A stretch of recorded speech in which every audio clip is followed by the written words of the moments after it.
नमस्कार, स्वागत है आप सभी का। मैं हूं आपके साथ कुमार कुणाल धीरज और आप देख रहे हैं मुद्दा में आज बात करेंगे आईने की। जी हाँ, भारत ने अमेरिका को आईना दिखाया है। भारत और अमेरिका के बीच टैरिफ वॉर के बीच भारत ने अमेरिका पर सवाल खड़े किए हैं, ऐसा सवाल जिसका ट्रंप के पास जवाब नहीं है। जब अमेरिका और यूरोप ने रूस से तेल आयात को लेकर भारत को निशाना बनाया, तब भारत ने कहा था कि खुद अमेरिका रूस से यूरेनियम हेक्साफ्लोराइड, पैलेडियम, फर्टिलाइजर्स और केमिकल्स का आयात जारी रखा हुआ है। अब डोनाल्ड ट्रंप ने भारत के रूस से यूरेनियम और उर्वरक आयात के मुद्दे पर प्रतिक्रिया दी है, जिसमें उन्होंने कहा है कि मुझे इसके बारे में कुछ नहीं पता।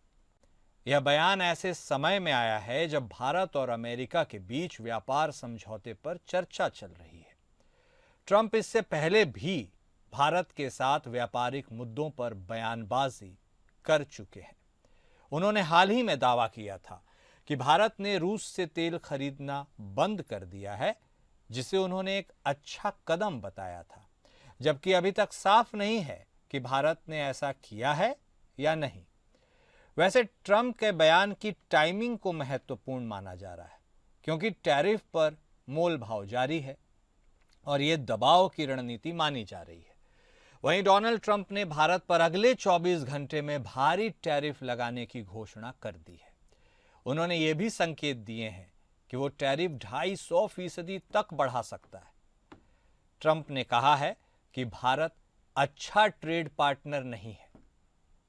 उन्होंने कहा, हम ऐसा इसलिए कह रहे हैं ताकि दवाएं हमारे देश में ही बने। इसके लिए अमेरिका में फार्मा कंपनियों पर अतिरिक्त दबाव भी बनाया जा रहा है। डोनाल्ड ट्रंप ने भारत पर निशाना साधते हुए कहा, भारत एक अच्छा व्यापारिक साझेदार नहीं रहा है। वह हमारे साथ काफी व्यापार करता है, लेकिन हम उसके साथ व्यापार नहीं करते। मुझे लगता है कि मैं अगले 24 घंटों में टैरिफ काफी बढ़ा दूंगा, क्योंकि वे रूस से कच्चा तेल खरीद रहे हैं, वे जंगी मशीन को ईंधन मुहैया करा रहे हैं, और अगर वे ऐसा करने जा रहे हैं तो मुझे खुशी नहीं होगी। भारत अपना फार्मास्यूटिकल प्रोडक्ट सबसे ज्यादा अमेरिका को एक्सपोर्ट करता है, खासकर जेनरिक दवाइयां। यह भारत के कुल फार्मास्यूटिकल एक्सपोर्ट्स का 31% से ज्यादा है। वित्त वर्ष 2024 में अमेरिका को भारत का फार्मास्यूटिकल एक्सपोर्ट $8.73 बिलियन का रहा था। जाहिर है, अगर ट्रंप इस सेक्टर पर टैरिफ लगाने को अंतिम रूप देते हैं तो भारत को अपने एक्सपोर्ट के मामले में एक बड़े हिस्से का नुकसान हो सकता है। तो भारत और अमेरिका, किसका टैरिफ ज्यादा, यह भी सवाल, और इस सवाल के बीच और कितना टैरिफ बढ़ सकता है, ट्रंप किस ओर इशारा कर रहे हैं, इन्हीं तमाम मुद्दों पर आज हम चर्चा करेंगे। हमारे साथ हमारे दोनों खास मेहमान जुड़ चुके हैं। हमारे साथ विदेश मामलों के जानकार करोड़ी सिंह साहब जुड़ चुके हैं। हमारे साथ बतौर अर्थशास्त्री अश्विनी राणा साहब भी जुड़ चुके हैं। आप दोनों खास मेहमान का स्वागत है।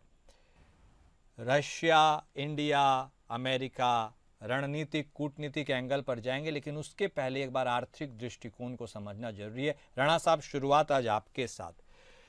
ये जो बात कमेंट्स आ रहे हैं, कमेंट्स इधर से भी, कमेंट्स उधर से भी, इन सबके मध्य में व्यापार एक मुद्दा है, टैरिफ उसी का एक इंडिकेटर। ये आप बताने की कोशिश करेंगे राणा साहब कि यह जो ट्रंप कर रहे हैं ये एक मिस्ट्री है या यह क्या है, और जिस तरह से इंपोर्ट एक्सपोर्ट की कवायद चल रही है, हम बढ़ा देंगे, हम और ज़्यादा कर देंगे, हम लगा देंगे, इन सबके बीच भारत की स्थिति क्या है? एक ओवरव्यू सर। देखिए, क्या है कि ट्रंप जो अभी ये रिएक्शन कर रहे हैं ना, हरकतें, ये बच्चों वाली होती है। छोटे बच्चे जैसे लड़ते हैं, तूने मेरा ले लिया, तूने ज्यादा कर लिया, इस प्रकार से चलता है। ये इस स्तर पर इस प्रकार से शोभा नहीं देता उनको, और इस तरह से वो करके एक दबाव की राजनीति करना चाहते हैं, क्योंकि भारत, उनको लगता है कि भारत उनकी टर्म्स कंडीशन पर झुकता हुआ दिखाई नहीं दे रहा, और भारत रिस्पॉन्ड नहीं कर रहा उनके दबाव को, तो इस तरह का दबाव बनाना चाहते हैं। तो ये उल्टा पड़ने वाला है ट्रंप को ये सारा कुछ, क्योंकि इतना जो जेनरिक मेडिसिन पर्टिकुलर जिस पे उन्होंने 250% की बात की है, जो यूएसए में जाती हैं, तो अगर 250% लगा देंगे तो उनके अपने लोगों के लिए महंगी दवाई मिलेगी, और जेनरिक मेडिसिन भारत से सस्ती और कहीं से भी उनको मिल नहीं सकती। वो चाहते हैं कि उनका फार्मा सेक्टर बढ़े। अरे आप बढ़ाओ, कौन मना करता है, लेकिन उसके लिए आपको तैयारी करनी पड़ेगी। कोई फार्मा सेक्टर ओवरनाइट आप इंडस्ट्री एस्टेब्लिश नहीं कर सकते। तो वो ये जिस तरह से बात कर रहे हैं, वो बात में कोई तर्क नहीं है। सीधा सीधा दिखता है कि वो चाहते हैं कि मैं दबाव बनाकर भारत को किसी तरीके से घेर कर और उसको अपने टर्म्स कंडीशन पर मजबूर कर लूं। और बड़ी अजीब बात है, जब 7 तारीख की बात होती है, 7 तारीख तक हम बात करेंगे, उससे पहले ही ये कर देते हैं। तो मुझे तो इसमें और जो है कुछ जो बू आती है कि भारत की जो अर्थव्यवस्था को खराब करने के लिए जो भारत का शेयर मार्केट है, उसको भी डेंट करने के लिए ये इस प्रकार की रणनीति अपनाते हैं कि मार्केट गिरती रहे, गिरे गिरे, और उनके लोग जो है उसमें एंटर कर जाए। तो दोनों तरफ से वो इस तरह की रणनीति से जो है भारत के साथ खिलवाड़ कर रहे हैं। ठीक बात है। करोड़ी सिंह साहब, अब आपके पास सर, यदि यह दबाव की रणनीति ही है तो इसका अंजाम क्या होने वाला है सर? किस ओर जा रही? क्योंकि वो बार बार एक तो टैरिफ की बात करते हैं, रशिया से इंडिया के रिलेशन की बात करते हैं, फिर यह भी बात करते हैं कि हमने युद्ध रुकवा दिया है। इन तमाम चीज़ों को आप कैसे देख रहे हैं सर? ये क्या हो रहा है? देखिए कुणाल, ट्रंप के बारे में मैं दो बातें कहना चाहूंगा। एक तो ये है कि अमेरिकन मीडिया में एक वर्ड चल रहा है, टाको Trump, Trump always chicken out. उसका अर्थ होता है कि वो बार बार बदलते हैं, कोई स्टैंड पे खड़े नहीं होते हैं, कभी कुछ कह देते हैं, कभी कुछ कह देते हैं, जिसको राणा साहब ने भी स्पष्ट किया। दूसरा यह है कि ट्रेड है वो सामान्यतः एक वाणिज्यिक और आर्थिक गतिविधि होता रहा है और है भी, लेकिन ट्रंप उसको एक रणनीति के रूप में यूज करना चाहते हैं। और वो रणनीति किसकी है? एक तो ये है कि अमेरिका में मैन्युफैक्चरिंग कैसे बढ़ाया जाए, क्योंकि उन्होंने ये डिस्कवर किया कि अमेरिका के हालात खराब होने के लिए, कमजोर होने का एक कारण है कि अमेरिकन मैन्युफैक्चरर सब बाहर चले गए और बाहर सस्ते लेबर में बाहर इंडस्ट्री लगा ली और वहां से फिर वापस अमेरिका में एक्सपोर्ट कर रहे हैं। एक तो ये रणनीति उनकी है। और मैन्युफैक्चरिंग वहां शुरू करें तो कई चीजों की जरूरत होती है, रॉ मटेरियल की, एनर्जी, इसलिए वो अलग अलग देशों से पे दबाव डाल के मिनरल्स के एग्रीमेंट कर रहे हैं, एनर्जी के लिए कुछ कर रहे हैं। इन्वेस्टमेंट चाहिए तो वो जैसे सऊदी अरब और कतर और यहाँ यूएई गए थे तो काफी इन्वेस्टमेंट का उन्होंने मोबिलाइज किया। जापान को भी कहा कि आप इन्वेस्ट कीजिए। तो ये सब रणनीति, एक तो वो डोमेस्टिक मामले में अमेरिका को ग्रेट बनाने की स्ट्रेटेजी का मैन्युफैक्चरिंग शुरू की जाए। दूसरा है कि अंतरराष्ट्रीय स्तर पे वो ये चाहते हैं कि ट्रेड को शांति और सुदृढ़ता का साधन बनाऊंगा मैं, ऐसी उनकी एस्पिरेशन है। वो बन पा रहा है, नहीं बन पा रहा, अशांति का साधन बन रहा है या दुनिया में फ्रेगमेंटेशन का साधन बन रहा है, वो आप और हमारा असेसमेंट थोड़ा अलग हो सकता है। तो इन दो बातों पे कि वो एम्फेसिस कर रहे हैं। और इसके लिए ट्रंप की एक खास बात है कि वो रेगुलर प्रेस ब्रीफिंग कर रहे हैं, प्रेस को फेस कर रहे हैं और सवालों के जवाब भी देते हैं। और व्हाइट हाउस के प्रवक्ता भी प्रेस ब्रीफिंग करते हैं। तो अभी रिसेंटली उन्होंने प्रेस को फेस किया तो उनसे पूछा गया कि भाई भारत ये कह रहा है कि अमेरिका भी रशिया से बहुत कुछ इंपोर्ट कर रहा है। तो उनका मुझे तो मालूम ही नहीं। मैं मालूम करूंगा फिर आपको बताऊंगा। दूसरा उनसे सवाल पूछा कि क्या आप 100% टैरिफ लगा रहे हैं जो रशिया से व्यापार करते हैं? उनका नहीं, अभी कोई क्लियर नहीं है। रशिया से हमारी कल बातचीत है, बातचीत के बाद क्लियर होगा। और पहले वो 100% अनाउंस भी कर चुके हैं। इसके साथ फार्मास्यूटिकल पे 250%। तीसरे तरफ वो कह रहे हैं कि रशिया से जो इंपोर्ट करेंगे वो यूक्रेन के युद्ध को फाइनेंस कर रहे हैं इनडायरेक्टली। तो मैं 500% भी लगवाऊंगा। जो अमेरिकन सीनेटर हैं ग्राहम, लेंसी ग्राहम, वो ऑलरेडी बिल तैयार कर चुके हैं जो मार्च में रखने वाले थे। ट्रंप ने उसको टलवा दिया और अब वो कह रहे हैं कि मुझे ट्रंप ने अलाउ कर दिया है, इसी महीने कांग्रेस में वो रखेंगे 500%। अब किस रूप में 500% लगाएंगे, एक सवाल और पूछा कि एक आप ये कह रहे हैं कि मैं यूक्रेन का युद्ध रुकवाऊंगा, शांति स्थापना करूंगा, तो उन्होंने कहा मेरा वार तो है ही नहीं, मैं तो प्रयास कर रहा हूँ। लेकिन उन्होंने कहा जेलेंस्की तो जो 60 साल से ऊपर है, सीनियर सिटीजन्स हैं या बच्चे हैं, उनको भी रिक्रूट कर रहे हैं। नहीं, उन्होंने कहा मुझे कुछ मालूम नहीं है इसके बारे में। तो इस तरह की जो बातें कर रहे हैं उसमें मुझे नहीं लगता कि वो कोई बहुत ज्यादा सिंसियर है। वो सिर्फ एक चीज चाहते हैं, वो कह रहे हैं मैंने अभी तक 5 युद्ध रुकवा दिए हैं। वो इंडिया पाकिस्तान को टॉप पे रखे हुए हैं। हाँ। दूसरा रवांडा वाला है, कंबोडिया वाला है, इस तरह के ईरान वाला है। इन सबको काउंट करके वो उनकी एस्पिरेशन ये है कि पीस का नोबेल प्राइज मिल जाए। तो ऐसी स्थिति में ट्रंप के बारे में हम कोई चीज प्रिडिक्ट नहीं कर सकते कि कब वो किससे क्या समझौता कर ले।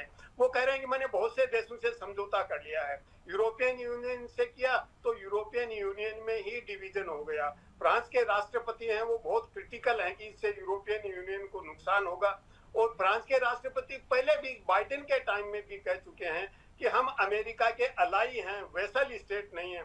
उसका परिणाम भी उनको बार बार भुगतना पड़ा कि जो एंग्लो सेक्शन कंट्रीज हैं उनको फ्रांस को आइसोलेट कर दिया, और वो सबमरीन एग्रीमेंट था फ्रांस के साथ, उसको कैंसिल करवा दिया। जो 56 बिलियन यूरो का एग्रीमेंट था वो अमेरिका और ब्रिटेन ने, तो फ्रांस भी नाराज है। तो इस तरह से अमेरिका जो ट्रंप की नीति है वो अपने दोस्तों को और राइवल सभी को ही नाराज कर रहे हैं। तो जो विश्व की सुदृढ़ता की बात कर रहे हैं वो नहीं लेके एक फ्रेगमेंटेशन की स्थिति ला रहे हैं विद इन अमेरिकन सोसाइटी और दुनिया में भी। कुणाल जी, आप बिल्कुल सही कह रहे हैं सर। राणा साहब, क्या ट्रेड इम्बैलेंस एक फैक्टर है? क्योंकि वो बार बार कह रहे हैं अमेरिकी राष्ट्रपति की अमेरिका भारत के साथ उतना व्यापार नहीं करता जितना भारत अमेरिका के साथ करता है। भारत हमसे बहुत ज़्यादा उन देशों में शुमार है जो सबसे ज़्यादा शुल्क चार्ज करता है, हम ऐसा नहीं करते हैं, तो अच्छा ट्रेड पार्टनर नहीं है। यदि आप बिजनेस के टर्म्स में ही देखें सर, तो ये किस ओर जा रहा है और इन सब के क्या मायने हैं? क्या भारत के साथ एक सेलेक्टिव व्यवहार भी किया जा रहा है और बाकी देशों के साथ उनका क्या रवैया, यह भी तो देखने वाली बात है।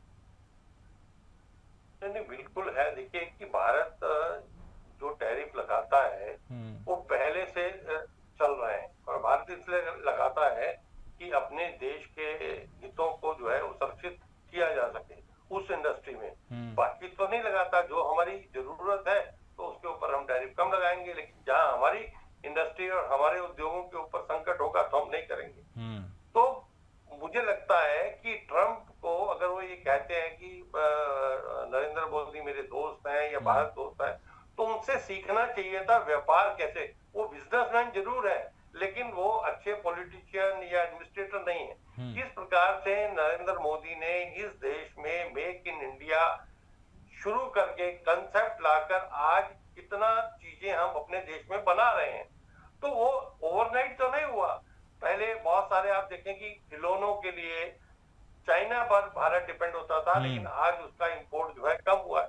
डिफेंस सेक्टर ही देख लीजिए कि जो डिफेंस के लिए हम दूसरों पर निर्भर थे आज बना रहे हैं और एक्सपोर्ट कर रहे हैं। तो वो समय लगता है, और ट्रंप के पास तो एक बहुत शॉर्ट पीरियड है, तो वो अपनी जो अपने आप को एस्टेब्लिश करके इतिहास में लिखवा कर जाना चाहते हैं। लेकिन मुझे लगता है कि वो एक अच्छे शब्दों में याद नहीं किए जाएंगे। एक बुरा वक्त जो है यूएस के लोगों को याद रहेगा कि ट्रंप के कारण उनके देश में इन्फ्लेशन बढ़ा।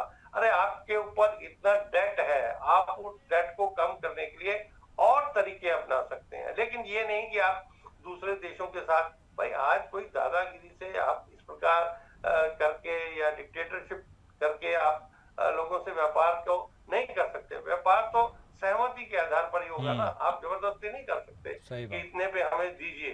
तो वो सहमति बनाने के लिए आपको एक धैर्य रखना चाहिए, लेकिन वो धैर्य उनके अंदर नहीं है। वो डिस्परेट है कि भाई किसी तरीके से जो है मैंने प्रॉमिस किए थे अपने लोगों से उसको मैं करता हुआ दिखूं, इससे ज्यादा कुछ नहीं। करोड़े सिंह साहब, यदि ट्रंप ऐसा कर रहे हैं तो वो क्यों कर रहे हैं? हमारे देश में भी कई ऐसे पॉलिटिकल रिएक्शंस आते हैं। पी चिदम्बरम साहब के बेटे ने भी, कार्ति चिदम्बरम ने यह कहा है कि ऐसा जो कर रहे हैं इसका शायद नुकसान अमेरिका ही आने वाले वर्षों में भुगतेगा। जब लोग समझ रहे हैं, क्या यह ट्रंप नहीं समझ रहे हैं, समझना नहीं चाह रहे हैं, किस ओर वह जा रहे हैं, और अमेरिका और इंडिया के भविष्य को एपिसेंटर में रख के आप कैसे देख रहे हैं सर इस पूरे प्रक्रिया को? देखिए कुणाल, व्यापार है वो एक विनिमय का मेथड है। कुछ चीजों को हम ज्यादा एक्सपोर्ट करते हैं, कुछ देशों से हम ज्यादा इंपोर्ट करते हैं, और आज की दुनिया है वो इंटरडिपेंडेंस की है। कोई देश आइसोलेशन में रह के थ्राइव नहीं कर सकता, अपने को बचा के नहीं रख सकता। तो इंटरडिपेंडेंस की स्थिति है और एक कूटनीतिक शालीनता होती है। हमारे प्रधानमंत्री जब ट्रंप से मिलने गए, चौथे हेड ऑफ द गवर्नमेंट थे जो उनसे मिले सत्ता में आने के बाद, उससे पहले भारत ने यूनिलेटरली टैरिफ अमेरिकन इंपोर्ट्स पे कम किया था, एक शालीनता दिखाने के लिए कि अच्छा वातावरण हो। ट्रंप ने उसके बदले में क्या किया कि भारत के जो वहां थे, ऑफ कोर्स इलीगल होंगे वो, लेकिन जिस तरीके से बेड़ियां लगा के भेजा, ये उस समय नहीं भेजना चाहिए। अगर कूटनीतिक शालीनता होती तो उसके बाद भेज देते, क्योंकि जब भी कोई दो हेड ऑफ द गवर्नमेंट या हेड ऑफ द स्टेट मिलते हैं तो एक कंजेनियल एनवायरनमेंट क्रिएट किया जाता है। तो ये तो पहली घटना थी। दूसरी घटना, ट्रंप ये कह रहा है कि आप अमेरिका से कम इंपोर्ट करते हैं, एक्सपोर्ट ज्यादा करते हैं। अगर इसी साल के पिछले 6 माही को हम देखें तो भारत ने क्रूड ऑयल, LNG और LPG अमेरिका से पिछले साल के उसी 6 महीने से दुगना हो गया है। तो भारत ने इंपोर्ट बढ़ाया है, ऐसा नहीं है बढ़ाया नहीं है, लेकिन एकदम से कोई चीज नहीं बढ़ाई जा सकती। तो मुझे लगता है कि वहां जो मिलिट्री इंडस्ट्रियल कॉम्प्लेक्स है उसका दबाव ट्रंप पे बहुत ज्यादा है, और वो ये चाहते हैं कि उनके F-35 जो बहुत महंगी चीजें होती हैं या दूसरे डिफेंस के इक्विपमेंट्स वगैरह हैं वो इंडिया खरीदे, और इसीलिए रशिया से Su-500 की बात आई तो वो एकदम से भड़क गए। और ऐसी स्थिति में ट्रंप ये चाहते हैं कि भारत पे दबाव बना के मैं हर बात मनवा लूं। ये दबाव की कूटनीति वो प्रारंभ से ही कर रहे हैं और सभी के साथ कर रहे हैं, केवल भारत के साथ नहीं। ग्रीनलैंड लेने के लिए किया, पनामा के साथ शुरू में किया, कनाडा को तो खुला बॉर्डर है, ओपन बॉर्डर है कनाडा के साथ, मैक्सिको के साथ और अपने दूसरे यूरोपियन अलाई के साथ। तो वो सभी के साथ इस तरह की कूटनीति कर रहे हैं, लेकिन भारत को जिस तरह से सिंगल आउट कर रहे हैं और भारत दोस्ती का हाथ बढ़ा रहा है, तो ऐसी स्थिति मेरे ख्याल से अमेरिका के लिए, स्वयं के लिए भी अच्छी नहीं है। देखिए, अमेरिका के विकास में जो भारतीय डायस्पोरा का योगदान है, किसी भी देश के डायस्पोरा का इतना योगदान नहीं है, क्योंकि भारत के जिस तरह से टेक्निकली ट्रेन मैन पावर वहां जाता है, वो अमेरिका के विकास में योगदान कर रहा है, और उस पे भी वो रेस्ट्रिक्शन लगाने की बात कह रहे हैं। और उनकी टीम के मेंबर एलोन मस्क ने मना भी कर दिया इसके लिए कि इस तरीके से अमेरिका का विकास नहीं होगा। वो मस्क के उनके बाद में डिफरेंसेस हो गए, रामास्वामी से भी हो गए। लेकिन भारत देखिए अपनी आवश्यकता के अनुसार, जैसे चीन से हमारा इंपोर्ट कम नहीं हुआ है, लेकिन हमने हमारी प्रायोरिटी फिक्स कर लिए कि हमें किन चीजों की ज्यादा जरूरत है। हमारा इंपोर्ट बढ़ रहा है क्योंकि हमारी जरूरत है, यहाँ एक्सपोर्ट अभी उतना नहीं है, तो हमें एक्सपोर्ट बढ़ाने के लिए चीन के लिए भी प्रयास करना चाहिए। दूसरी, एक स्ट्रेटेजी पे हम फोकस नहीं कर रहे हैं। देखिए, हम बाइलेटरलिज्म पे ज्यादा फोकस कर रहे हैं, और चीन ने अभी किया, जैसे अफ्रीकन कंट्रीज हैं, अफ्रीकन यूनियन के थ्रू जो 54 कंट्री हैं, तो एक को तो वो तो ताइवान को मान्यता दे चुका है, उसको तो नहीं लिया।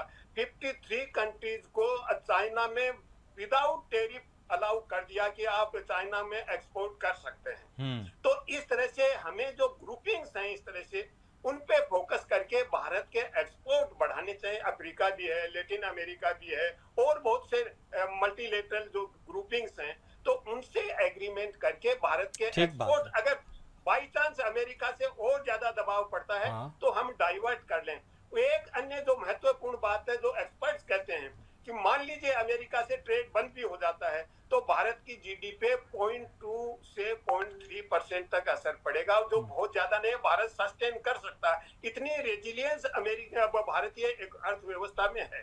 तो हमें थोड़ा सा स्ट्रेटेजिक शिफ्ट करना चाहिए और थोड़ा अलर्ट रहना चाहिए, ये दोनों काम करने चाहिए। जी, एक छोटा सा कमेंट सर आपका लगे हाथ और लेना चाहेंगे। भारत और अमेरिका के रिश्ते लगातार वर्षों से उतार चढ़ाव के बने रहे हैं, लेकिन मोदी साहब के सत्ता में आने के बाद ये समझा जा रहा था कि अमेरिका अब हमारा एक अच्छा दोस्त हो गया है। क्या वह पुराने जो चैप्टर्स हैं वह फिर से यथावत हो गए? उतार चढ़ाव वाले रिश्ते, क्या वह दोस्ती वाली जो बातें हैं वो विगत आने वाले समय में थोड़ी मुश्किल सी लग रही है? अब आपको क्या लगता है सिंह साहब? देखिए कुणाल, एक बात शायद अपने ही चैनल पे अपन कह चुके हैं। हाँ। अमेरिका से का दुश्मन होना खतरनाक है, लेकिन दोस्त तो होना घातक है। तो अमेरिका ने किसी भी दोस्त के साथ अपना रिश्ता नहीं निभाया। मार्कोस को फिलीपींस में उन्होंने 20-25 साल तक पाला, उसके बाद क्या किया? जियाउल हक को पाकिस्तान में, फिर उसके साथ क्या किया? तो अमेरिका देखिए किसी के साथ दोस्ती नहीं निभाता है। और ये जब अमेरिकन समाज में पिछली सदी के 80s में ये डिबेट चला कि क्या अमेरिका का पतन होगा, तो वहां ये कहा गया कि भाई अमेरिका थोड़ा सा आर्थिक दृष्टि से कमजोर हो रहा है, लेकिन अमेरिकन कल्चर को हम यूनिवर्सलाइज करेंगे तो अमेरिका का डोमिनेशन बना रहेगा। मीनवाइल यूएसएसआर का डिक्लाइन हो गया तो एक नया कंसेप्ट आ गया कि सिविलाइजेशनल क्लैश होगा, उसमें इस्लामिक सिविलाइजेशन और वेस्टर्न सिविलाइजेशन की बात हुई, उसके भी अच्छे परिणाम नहीं निकले। अब अमेरिका के सामने बहुत बड़ी चुनौती है कि वो अपना डोमिनेशन नंबर 1 पोजीशन कैसे सस्टेन करे। यह चुनौती है अमेरिका के सामने एक नेशन के रूप में। और देखिए हम अंतरराष्ट्रीय संबंधों में पढ़ाते हैं, एक नियो रियलिस्ट थ्योरी उसको हम कहते हैं कि हर देश होता है अपनी पोजीशन को डिफेंड करता है। तो भारत अमेरिका को उसकी पोजीशन से डिस्प्लेस नहीं कर रहा है, इसलिए अमेरिका और भारत के साथ दुश्मनी होना कोई स्वाभाविक नहीं है। चीन और अमेरिका के बीच में स्वाभाविक दुश्मनी हो सकती है, क्योंकि चीन over a period of time America को डिस्प्लेस कर सकता है। तो ऐसी स्थिति में भारत के साथ रिश्ते बिगाड़ना, इसका कोई लॉजिकल रीजन मुझे समझ में नहीं आता, लेकिन वो मुझे लगता है कि भारत पे दबाव बन के एक सरेंडर करवाने की प्रवृत्ति है, जो ट्रंप का एटीट्यूड है कि दबाव की राजनीति बनाओ और भारत को इतना दबा दो कि छोटे छोटे देश हैं, चीन को वो ज्यादा नहीं दबा सकते। इसलिए भारत को एक उदाहरण बना के छोटे छोटे देशों के सामने एक मैसेज देना चाहते हैं, देखिए आप क्या होते हैं, हमने भारत को ठीक कर लिया है तो आप हमारे सामने सरेंडर कर दो। तो मेरे ख्याल से ये मैसेज वो देना चाहते हैं कि मैंने भारत को कंट्रोल कर लिया, भारत को दबा दिया, तो छोटे देश अपने आप आ जाएं बिना कोई दबाव बनाए। मुझे लगता है ये स्ट्रेटेजी है कुणाल। ठीक बात है, और इसी बात से चर्चा की शुरुआत भी हुई थी सिंह साहब। राणा साहब ने कहा था दबाव की रणनीति है, कुल मिलाकर उसी पर। राणा साहब, एक अंतिम सवाल इस डिबेट का आपसे ले लेते हैं, वह यह है कि भारत दुनिया का एक बड़ा बाजार है, लेकिन भारत के लिए अमेरिका भी एक बहुत बड़ा बाजार है, और इन बाजारों के युद्ध में आप क्या देख रहे हैं? नहीं, देखिए युद्ध को अगर हम कहेंगे तो युद्ध में तो फिर जो है जीत हार का मसला आता है। यहाँ जीत हार की जरूरत नहीं है, यहाँ तो सहमति के आधार पर जो है हमें आगे चलना होगा और भारत उसके लिए तैयार है। लेकिन यूएसए को भी उसी तरीके से सहमति के आधार पर व्यापार करने के लिए आगे आना होगा, लेकिन उसकी मजबूरी है कि उसके यहाँ जो लॉबी काम करती है वो उसका जो दबाव है, क्योंकि वो लॉबी उसको जितवाने में बहुत महत्वपूर्ण रोल था, उन लॉबी के दबाव में जो है ट्रंप जो है इस प्रकार की हरकतें कर रहे हैं। तो इसलिए उस लॉबी को भी समझना चाहिए कि भाई अगर यूएसए का जो भविष्य है या उसका जो लाभ है वो किस में है। लॉबी पर्टिकुलर को फायदा मिले ना मिले, देश को तभी फायदा मिल सकता है कि जब देश और दूसरे देशों के बीच में सहमति के आधार पर कुछ समझौता हो और जो है दोनों का उसमें भला हो। एक का भला करके दूसरे का नुकसान करके आप जो है आगे नहीं बढ़ सकते। बहुत शुक्रिया सर, आप दोनों खास मेहमान का अपने इनसाइटफुल थॉट्स हमारे दर्शकों के बीच रखने के लिए आप दोनों का बहुत शुक्रिया। तो देखिए ट्रंप जिस राह पर चल रहे हैं उस राह पर आगे का अंजाम क्या होगा यह तो भविष्य की बात है और उसी में पता चलेगा, लेकिन मौजूदा स्थिति दोनों देशों के लिए कम से कम व्यापारिक दृष्टिकोण से उतने सहज तो नहीं ही हैं। मुद्दा में आज बस इतना ही। नमस्कार।